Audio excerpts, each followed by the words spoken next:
etika publikasi dosen dan peneliti.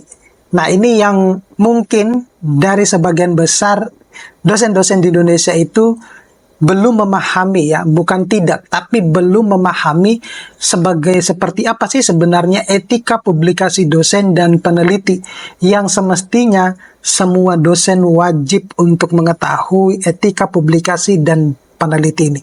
Mau tahu informasinya seperti apa? Tetap stay tune di channel saya, kita bahas ini lebih dalam.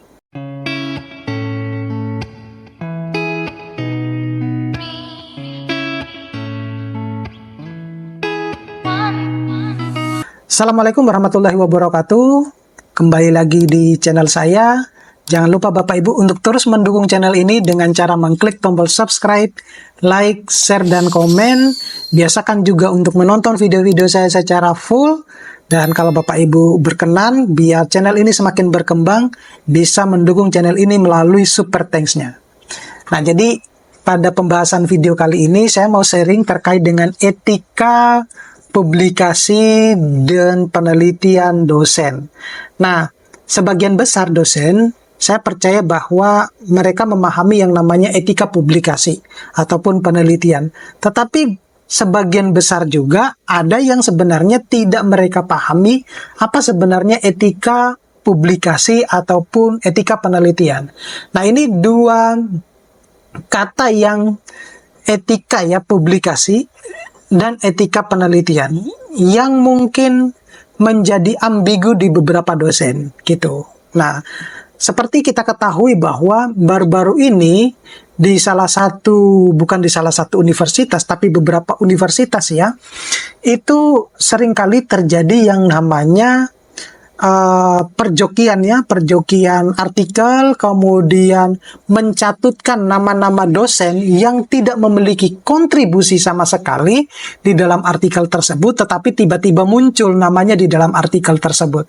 Nah, kalau yang tiba-tiba muncul di dalam artikel kita itu, ya, bukan lagi sesuatu hal yang, kalau saya, bukan sesuatu hal yang mengagetkan gitu, ya, tetapi seringkali terjadi hal tersebut gitu. Nah, hanya karena misalnya untuk tuntutan kebutuhan BKD lah, untuk kenaikan jabatan fungsional lah, atau untuk syarat lulus lah. Nah, itu macam-macam kebutuhannya.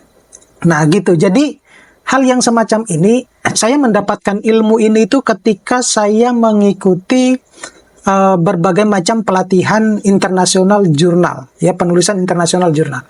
Nah, di situ beberapa pembicara itu pasti akan menyampaikan yang namanya etika publikasi dan etika penelitian. Nah, di mana di dalam etika publikasi itu yang kita harus ketahui adalah ada yang disebut dengan ghost, gift, dan guest authorship gitu. Itu yang baru saya juga ketahui ketika saya mengikuti pelatihan-pelatihan tersebut gitu.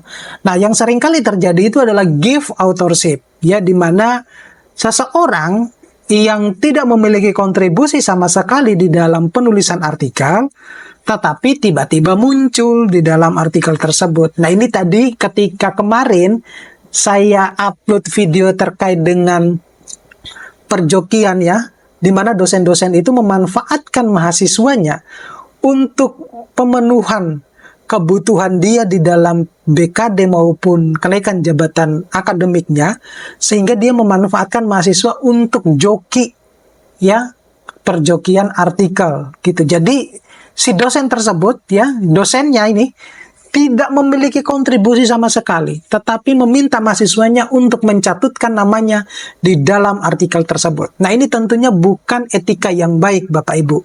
Nah, kalau Bapak Ibu semestinya seharusnya adalah, ya sudah, harus ada kontribusinya di dalam artikel tersebut, ya, belajar untuk menghargai jerih payah orang lain ketimbang hanya ongkang-angking tiba-tiba namanya muncul. Apalagi kemudian artikel tersebut Bapak Ibu gunakan untuk kenaikan jabatan akademik ataupun kebutuhan BKD, yang kemudian setiap bulannya Bapak Ibu itu menerima tunjangan, kemudian setiap bulannya Bapak Ibu juga menerima gaji berdasarkan dari golongan pangkat. Nah, saya tidak menilai berkah tidaknya ya, karena itu adalah urusan masing-masing gitu. Tetapi sebaiknya itu kalau Bapak Ibu senior dosen senior, berikan contoh yang baik kepada junior-juniornya. Biar nanti junior-juniornya itu mencontoh contoh yang baik. Ya, jangan menunjukkan sesuatu hal yang negatif kepada junior-juniornya. Nanti itu akan mengakar. Pada akhirnya budaya-budaya ini terjadi di salah satu universitas, bukan di salah satu universitas saja sih, di banyak universitas dan bahkan terjadi di banyak program studi, ya. Nah, itu yang harus kita hindari. Nah, oleh karena itu penting ya, ini mungkin bagi juga teman-teman, bukan hanya teman-teman dosen muda sih, teman seluruh dosen-dosen ya. Artinya ketika kita yang memutuskan untuk menjadi seorang dosen, berarti kita paham bahwa tugas dosen itu ya tidak semata-mata hanya cuma mengajar, meneliti, mengabdi, tetapi yang terpenting juga itu adalah kita harus punya karya yang berhasil dipublikasikan. Nah, kalau yang namanya karya, berarti kita harus menulis, ya. Kalau tidak menulis, ya berarti Anda bukan dikatakan sebagai dosen. Itu katanya profesor yang selama ini menjadi mentor saya. Dia seringkali mengingatkan ke saya bahwa minimal dosen itu harus memiliki satu buku ajar dan satu buku referensi yang berkualitas. Bukan asal-asalan buku ya, gitu. Karena nanti buku itu akan dibaca oleh mahasiswa, kemudian akan dipublikasikan melalui publisher-publisher ternama di Indonesia yang kemudian disebar baik itu secara online maupun offline. Nah, semacam itu. Jadi, kalau hanya semata-mata bahwa saya lulus S2 kemudian melamar menjadi dosen, ya banyak yang kayak gitu. Makanya saya bilang bahwa perekrutan dosen di Indonesia itu sudah paling gampang mungkin dibandingkan dengan negara-negara yang lain. Karena kalau di negara yang lain itu kualitasnya harus diukur dulu setelah dia lulus S3. Jadi tidak semata-mata bahwa dia lulus S3, kemudian melamar jadi dosen, udah deh jadi dosen. Enggak. Kalau di luar negeri itu ya harus postdoc dulu. Berdasarkan nilai kontrak berapa tahun, berapa lama nilai kontraknya. Disitulah proses penilaian dia berkualitas atau enggak menjadi dosen. Dan pada akhirnya kita tidak kaget kalau di luar negeri itu banyak mereka-mereka yang bergelar doktor itu adalah bekerja di industri ataupun di pemerintahan. Dan setelah saya cari tahu, ternyata mereka-mereka ini adalah bisa dikatakan gagal di dalam proses postdoc itu. Jadi misalnya di dalam kontrak postdoc itu dalam 1 tahun kita harus publikasi katakanlah 10 misalnya, 10 artikel gitu. Nah mungkin dia tidak mencapai target tersebut. Nah gitu. Tetapi apakah keilmuan mereka itu kemudian tidak dipakai? Ya dipakai. Tetap dipakai sama universitasnya. Tetapi sebagai dosen yang sekarang kita sebut itu adalah dosen ini ya, bukan sebagai dosen tamu, tetapi sebagai dosen apa itu namanya?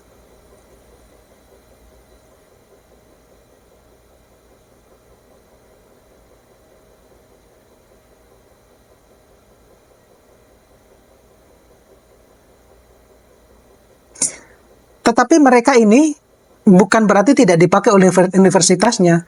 Justru mereka dipakai sebagai praktisi mengajar. Gitu. Jadi mereka ini yang biasanya akan berkolaborasi dengan dosen-dosen yang ada di kampusnya, ya. Kemudian mereka akan berkolaborasi mengajar. Apakah mereka mendapatkan bayaran? Iya, mereka mendapatkan bayaran dari universitasnya juga ya ketika menjadi praktisi gitu, mengajar gitu. Jadi kalau terutama mereka-mereka yang memegang general course gitu, mata kuliah umum itu kebanyakan mereka-mereka itu yang praktisi gitu. Jarang sekali yang memang profesor-profesor yang memang memegang mata kuliah inti gitu. Nggak seperti itu. Nah, kemudian di luar negeri itu juga kalau kita mau mengikuti penelitian yang akan didanai oleh pemerintah, kita harus mengikuti dulu yang namanya Ethic Publication and Research gitu. Kita harus lulus di situ dulu. Nah, nanti sertifikat itu kemudian kita lampirkan kalau kita itu sudah lulus di dalam etika publikasi dan penelitian. Gitu baru kita bisa mengajukan proposal penelitian yang akan didanai oleh pemerintahnya. Nah, sedangkan di Indonesia tidak, nggak ada yang semacam itu, gitu. Ya mungkin dana penelitiannya sedikit kali ya, sehingga tidak perlu adanya kayak gitu. Dan mungkin juga kita itu lebih banyak disibukkan untuk mengurusi administrasi keuangan ketimbang fokus di dalam menghasilkan publikasi yang berkualitas gitu. Nah, jadi mungkin ini bukan apa kita saling sharing, pembelajaran juga kepada saya bahwa etika publikasi dan penelitian itu penting di kalangan kita sebagai seorang dosen. Jadi yang terjadi itu di kita itu adalah satu, seringkali nebeng nama, kemudian dua, perjokian artikel ya yang tidak yang tidak ada sangkut pautnya dengan dia ya, ataupun membayar teman-teman yang lain untuk membuatkan artikel itu banyak sekali. Saya bahkan pernah bilang bahwa begini, mau nggak artikelnya saya buatkan gratis deh gitu, tetapi nama Anda, universitas Anda, jurusan Anda saya sebut di YouTube saya gitu ya. Jadi itu yang terjadi di Indonesia gitu ya. Jadi kalau saya sebutkan nama Anda itu ya biar nanti ketahuan ternyata dosen ini itu seringnya joki gitu ya.